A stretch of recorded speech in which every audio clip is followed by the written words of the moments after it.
మరో కొద్ది గంటల్లో ఎంతో కాలంగా ట్రాఫిక్ కష్టాల్లో ఇరుక్కున్నటువంటి వారి కష్టాలకు శుభం కాటుపడుతున్నటువంటి సంతోషం ఒకవైపు. కానీ సంక్రాంతి పండుగను పురస్కరించుకుని హైదరాబాదు ఇతర ప్రాంతాల నుంచి వచ్చేటువంటి వాహనదారులకు మాత్రం సొంత ఊర్లు వెళ్ళాలనేటువంటి ఎంతో ఉత్సాహంతో వస్తున్నటువంటి వారికి మాత్రం చిన్నకాకాని వై జంక్షన్ అంటే 2 రోడ్ల అనుసంధానం వద్ద మాత్రం పరిస్థితి దారుణంగా ఉంది. ఎటు వెళ్లాలో తెలియనటువంటి పరిస్థితి.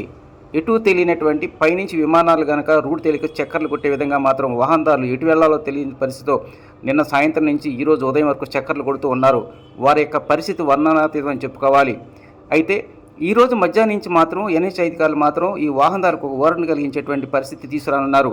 వాస్తవానికి గతంలో రోడ్ ఎక్స్టెన్షన్ సందర్భంగా అటు గుంటూరు నుంచి విజయవాడ వైపు వచ్చేటువంటి ఒక రూట్ని క్లోజ్ చేశారు. కానీ ఈ యొక్క రూట్ క్లియరెన్స్ అయినటువంటి నేపథ్యంలోనే ఈరోజు మధ్యాహ్నం తర్వాత పాత విజయవాడ రూట్ అంటే గుంటూరు నుంచి విజయవాడ వైపు వెళ్ళేటువంటి వాహనదారులకు ఎలాంటి ఇబ్బంది లేకుండా రూట్ క్లియర్ చేస్తారని సమాచారం.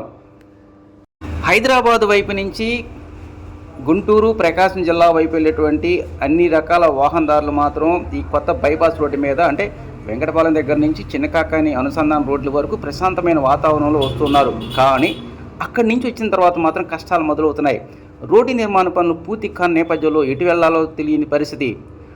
ఎవరిని అడిగినా ఎవరు చెప్పలేని పరిస్థితి. ఒక్కసారి ఒక రూట్లో వెళ్ళినటువంటి వాహనదారుడు తెలియక తిరిగి మళ్ళీ అదే రూట్లోకి వస్తున్న పరిస్థితి మాత్రం వారి కష్టాలు వర్ణనాతీతం అని చెప్పుకోవాలి. ఈ పరిస్థితి ఎప్పుడు తీరుస్తారో తెలియదు.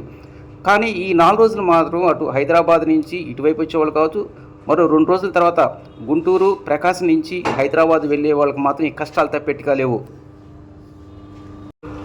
చిన్నకాకాని వద్ద చెన్నై కలకత్తా జాతీయ రహదారికి ఈ విజయవాడ పడమర బైపాస్ రోడ్డు అనుసంధానించే ప్రక్రియ ఇంకా కొనసాగుతూనే ఉంది.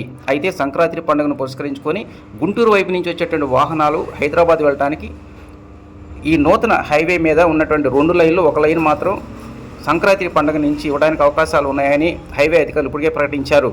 దానికి సంబంధించినటువంటి పనులు మాత్రం యుద్ధ ప్రాతిపదిక ఇంకా చేస్తూనే ఉన్నారు. మరోవైపు అసలు గుంటూరు వైపు నుంచి వచ్చేటువంటి ద్విచక్ర వాహనాలు కావచ్చు, కార్లు కావచ్చు, ఎవరైనా సరే అటు మంగళగిరి తెనాల వైపు ఎటు వెళ్ళాలంటే తెలియనటువంటి పరిస్థితి ఏర్పడింది.